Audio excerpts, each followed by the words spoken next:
بخاری مسلم میں حدیث ہے، تم میں سے کوئی شخص اس وقت تک مؤمن ہی نہیں ہو سکتا جب تک کہ میں اسے اس کے ماں باپ اولاد سب لوگوں سے بڑھ کر عزیز نہ ہو جاؤں۔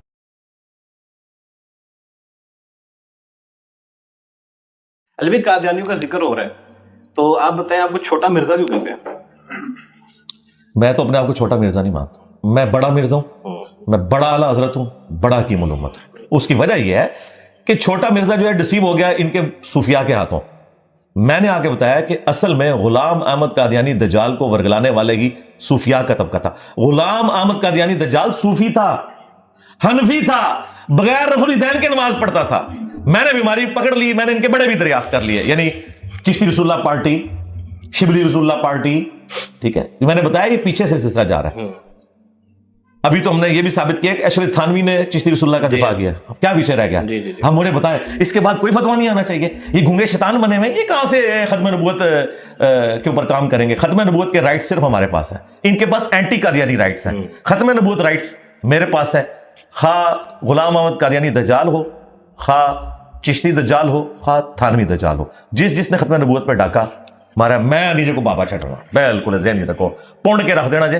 تو اس میں یہ میں ان سے ریکویسٹ ہی کروں گا آپ لوگ رجوع ریکارڈ کروائیں۔ ٹھیک ہے، ہاں، میں سینئر مرزا، سینئر اعلیٰ حضرت اور سینئر حکیم الامت ہوں۔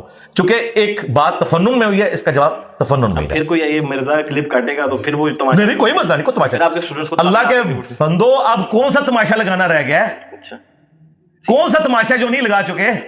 دیکھیں اب ہماری فتح ہے اللہ کے فضل سے، جس طرح غزوہ خندق کے موقع پر نبی علیہ السلام نے فرمایا تھا نا کہ اب مشرکین عرب یہاں نہیں آئیں گے، اب تم ان پہ چڑھائی کرو گے۔ اس سے پہلے بدر میں آ چکے، احد میں آ چکے، خندق آخری موقع تھا، چڑھائیاں سارے نے ادھر کر لی ہیں، کچھ بھی نہیں بنا۔ آخری بار یہ میری سفارش کے اوپر یہ بچے ہیں، ادروائز سب نے یہ حوالات میں جانا تھا، ٹھیک ہے، ہم سے آخری وقت تک میں نے کہا نہیں، ان کے ساتھ پازیٹیولی ڈیل کرنا ہے۔ میرے لیے کوئی مسئلہ نہیں تھا کہ میں ان کو پکڑوا کے تو اندر کروا دیتا، لیکن نہیں کروایا۔ اور یہ میں دھمکی نہیں دے رہا، میں ایک قانوناً بات کر رہا ہوں۔ یہ پاکستان کے قانون میں جرم ہے کہ کسی کے گھر کے بعد جا کے کہیں گے میں اندر وڑنا ہے، مونو وڑن دے، یہ پاکستان کے قانون میں جرم ہے، اس کو ہراسمنٹ کہا جاتا ہے۔ اس ہراسمنٹ کو میرے لیے کیش کرانا کوئی مسئلہ نہیں تھا۔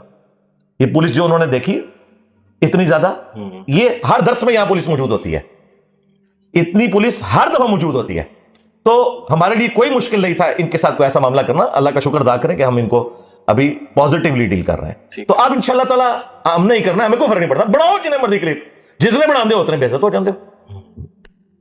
علی بھائی چلیں اب ختم نبوت پہ تھوڑی سی بات کر لیتے ہیں۔ یہ جو غلام احمد قادیانی ہے دجال، اس نے واقعی دعوی نبوت کیا تھا یا جس طرح آپ پہ الزام لگتے ہیں اس طرح اس پہ بھی لگتے رہے؟ دیکھیں اس وقت کسٹوڈین تو اس کے موجود ہیں، دو گروپ ہیں، ایک لاہوری ہیں وہ تو کہتے ہیں نہیں کیا تھا، لیکن یہ آٹے میں نمک کے برابر ہیں جو مجدد کلیم کرتے ہیں۔ دوسرا جو گروپ ہے وہ کہتے ہیں کہ جی دعوی نبوت کیا لیکن امتی نبی، وہ کہتے ہیں آخری نبی رسول اللہ ہی ہے صلی اللہ علیہ وسلم، یہ امتی نبی ہے۔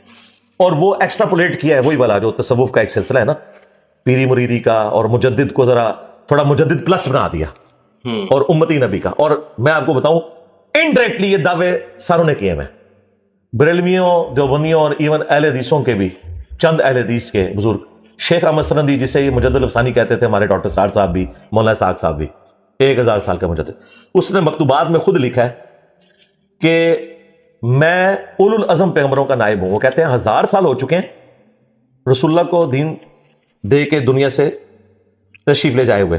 وہ کہتے ہیں 1000 سال کے بعد اتنا ذوف دین میں آ جاتا ہے کہ ایک ایسے مجدد کی ضرورت ہے جو اگلے 1000 سال کے لیے مجدد ہو۔ وہ کہتے ہیں پہلے 1000 سال کے نبی الاسلام تھے، اب اگلے 1000 سال میں ایک نبی کے لیول کا مجدد چاہیے، چونکہ ختم نبوت ہو چکی ہے، لہٰذا اولو العزم انبیاء کا نائب میں مان کے آیا ہوں، ٹھیک ہے۔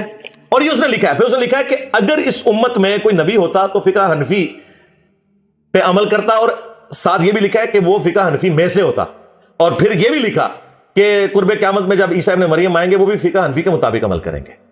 ہاں، تو مجھے بتائیں اگر شیخ احمد سرندی یہ سب کچھ لکھے اور غلام احمد قادیانی دجال اپنی کتابوں میں اسے کوٹ کرے تو چور کا کھرا کہاں پہ نکل رہا ہے؟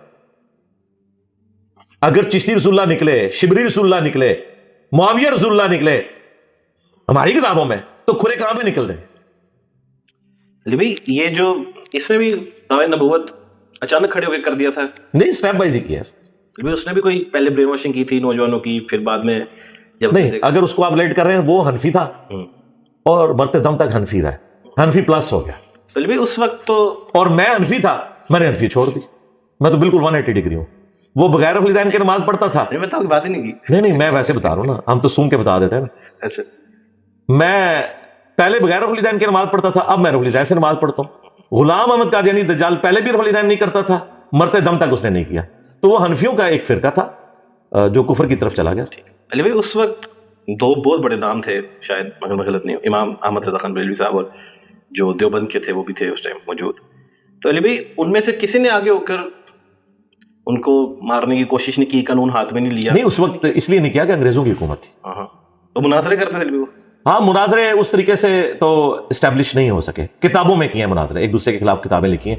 پیر میر علی شاہ صاحب تھے, ثناء اللہ امرتسری تھے, احمد صاحب بریلوی صاحب تھے, لکھتے رہے. آپ کے نزدیک اگر کوئی شخص دعوے نبوت کر دے آج کے دور میں, تو کیا اس کا علاج ہے کہ اسے آپ علمی طور پر ہی بس قائل کرتے دیں گے؟ ہم تو علمی طور پہ قائل کریں گے, باقی قانون نے اپنا راستہ لینا. تو قانون اگر نہیں لے رہا راستہ, تو کون ایسا بندہ جسے دعوی میں نبوت ویسے پوچھ رہا ہوں اس وقت اگر وہ جب ایسی صورتحال آئے گی پھر ہم دیکھیں کہ کیا صورتحال. چلیے بھائی, جب اس وقت انہوں نے کیا اور یہ سارے آپس میں مناظرے لڑتے رہے, انہوں نے ان کو قانون ہاتھ میں لے کے کچھ نہیں کیا, تو آج جو ان کے ماننے والے ہیں جو قانون کو ہاتھ میں لے رہے ہیں, تو یہ تو پھر ان کی تعلیمات پر نہیں ہے نا. کون قانون ہاتھ میں لے رہے ہیں؟ مطلب امام احمد رضا خان بریلوی جو ہیں, انہوں نے تو نہیں اس کو پکڑ کے تو کاٹ دیا پکڑ کے. نہیں, اس کی وہ جسٹیفیکیشن دیں گے کہ انگریزوں کی حکومت تھی, ان کے پلے کوئی شے نہیں تھی. تو وہ انگریزوں سے ڈرتے تھے؟ بالکل ڈرتے تھے, کیوں نہیں ڈرتے تھے. یہ تو آج کل اتنے بات نہیں, مجھے بتائیں, یہ سارے بڑے بڑے دینتر بزرگ اس زمانے میں موجود تھے جب انگریزوں نے انہیں ناکو چنے چبوائے ہیں. نہ ان کی نگاہیں کام کرتی تھیں, بلکہ یہ لوگ تو چندے کھاتے رہے. اشرف تھانوی کو باقاعدہ چندہ ملتا تھا, مدرسہ دیوبند کو ملتا تھا. یہ بہت بڑی ہار نہیں ہے کہ مسلمانوں کے موجود ہوتے ہوئے اتنا بڑا ایک کام ہو گیا, اور آج اس کی لیگیسی دیکھیں چل ہی رہی ہے, پھیل ہی رہی ہے کافی حد تک. یار یہ کام بہت پہلے سے خراب ہوا ہوا, ہم تو سمجھتے ہیں تصوف نے سارا کام خراب کیا. ٹھیک ہے, اتنی آپ جرت سے بولتے ہیں جو پادری سے, یہ واقعی آپ میں کچھ چیز ہے یا کسی جرت مند کا آتا ہے آپ کے اوپر؟ ہے نا جی, اللہ کا. اگر میں چرب زبان ہوں تو میں چرب زبان ہی کر رہا ہوں نا, بریلوی دیوبندی اور شیعہ علماء کی طرح اور اہل حدیث علماء کی طرح, کہ وہ علم الکلام کو یوز کر کے اور اس طریقے سے ایکویشنز کہ جی اگر تخت بلقیس آ سکتا ہے تو ہمارا بابا کیوں نہیں لا سکتا. تو میں نے اس کا جواب دیا ہے کہ عیسیٰ ابن مریم بغیر باپ کے پیدا ہوئے ہیں, دسو تو کیڑا بابا ہے جدا پیو نہیں پہ لبدا. ظاہر ہے پھر یہی ہوگا نا, کیونکہ پھر اگر یہ کہیں گے کہ اس بابے کا کوئی والد نہیں ہے تو اس کا مطلب پھر کیا ہوگا. تو یہ آپ کی ہنسی بتا رہی ہے کہ یہ معجزہ خاص تھا وہاں, اس کو عام کرنے کے لیے. اور بھائی یہ معجزہ تو ہم رسول اللہ کے حق میں نہیں ماننے کے لیے تیار, نبی علیہ السلام کے تو والد محترم ہیں, تو جو معجزہ رسول اللہ کے حق میں ماننے کے لیے ہم تیار نہیں ہیں, تمہارے بابوں کے لیے کیسے تیار ہوں گے. اور اگر آپ کہتے ہو ہے تو لے آؤ پھر وائٹ ہاؤس چک کے مرگلا ہلتے رکھو, ہم مان لیں گے. ٹھیک ہے, تو یہ چب زبانی نہیں ہے, یہ علم الکلام میں جو یہ خود اصول اور مبادی کھڑے کرتے ہیں, میں اس کا جواب دیتا ہوں اور قرآن و سنت سے اس کے دلائل رکھتا ہوں. جس دن میں نے قرآن و سنت کو چھوڑ کر کہا کہ میری چرب زبانی کے اوپر آپ رلائے کریں, تو ٹھیک ہے. یہ چرب زبانی وہ ہے جو حسان ابن ثابت کی تھی, جو مسلم شریف میں حدیث ہے, اے حسان ہمارے تیروں سے وہ تکلیف نہیں ہوتی کافروں کو اور منافقین کو جو تیری زبان سے ہوتی ہے. حالانکہ وہ قرآن حدیث تو نہیں پیش کر رہے تھے, وہ اشعار کے اندر نبی الاسلام کی شان کو بلند کرتے تھے. ٹھیک ہے, اور کس طرح مکھن میں سے بال کی طرح نبی الاسلام کے اوپر لگے ہوئے اعتراضات کو دور کر دیتے تھے. تو ہم بھی قرآن و سنت کی روشنی میں جو اللہ تعالیٰ نے ہمیں زبان دی ہے, ہم اس کو یوز کر رہے ہیں. اس کو فصیح اللسان ہونا کہتے ہیں, چرب زبانی نہیں ہوتی. چرب زبانی وہ ہے جو ان کے بڑے بزرگ کرتے رہے ہیں. پیر میر علی شاہ صاحب نے غیر اللہ سے مدد مانگنے کے لیے آیت لکھی ہے وَاسْتَعِینُوا بِالصَّبْرِ وَالصَّلَاةِ, اور انہوں نے کہا دیکھیں غیر اللہ سے مدد ثابت ہوگی. اللہ نے کہا کہ نماز اور صبر سے مدد چاہو, تو کیا یہ کہا ہے کہ یا نماز المدد یا صبر؟ آگے پڑھ لیتے ان اللہ مع الصابرین, جن کے بڑوں کا یہ, اور یہ وہ ہیں جن کو یہ کہتے ہیں غلام احمد قادیانی کے مقابلے پہ یہ سب سے بڑے تھے. میں تو کہنا شکر ہے قادیانی تو سامنا نہیں ہوا ہے, عزت ہی رہ گئی ربو عزت رہ گئی. وہ بھی مناظرہ نہیں کرتا تھا کیا, قادیانی مناظرہ نہیں کرتا, لیکن دیکھیں میں تو تیار ہوں مناظرے کے لیے, اللہ کا شکر ہے. دیکھیں یہ کہتے ہیں کہ جی جب وہ قادیانی آیا تھا نا دجال, تو ہمارے سب سے بڑے بزرگ آئے تھے.